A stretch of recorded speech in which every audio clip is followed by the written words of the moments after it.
Hello everyone, welcome to my blog. আজি মই যেহেতু HR প্ৰফেশ্যনেলত স্মুথনিং কৰিলোঁ। এয়া মই ফাৰ্ষ্ট ডে গৈ হেয়াৰ ৱাছ কৰিলোঁ, তাৰপিছত ক্ৰীম লগাই পেলাই মোক এনেকৈ অলপ দেৰি থৈ দিলে। তাৰপিছত এয়া মই ৱেইট কৰি আছোঁ যেতিয়া ক্ৰীমটো মানে কেতিয়া এৰাব। তাৰপিছত ৱাছ কৰি এয়া মানে ড্ৰাই কৰিছে মোৰ হেয়াৰ। ড্ৰাই কৰি মেলি আকৌ এবাৰ ছেকেণ্ড ক্ৰীমটো লগালে। এয়া মই লগাই মেলি ভিডিঅ' বনাই আছোঁ। তাৰপিছত এয়া মোৰ মাহী মানে হেয়াৰ ষ্ট্ৰেইট কৰি টোপনিয়াই আছিলে। এয়া আকৌ ড্ৰাই কৰিছে ৱাছ কৰি মেলি।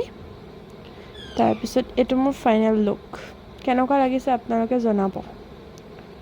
তাৰপিছত হৈ গ'ল পে'মেণ্ট কৰি মাহী আৰু মই বেটেৰী ৰিক্সাত গুচি আহিলোঁ। তাৰপিছত এয়া যিহেতু বহুত বেছি ভোক লাগিছিলে, সেইকাৰণে মাহী আৰু মই আহি মেলি ৰেষ্টুৰেণ্টত সোমালোঁ।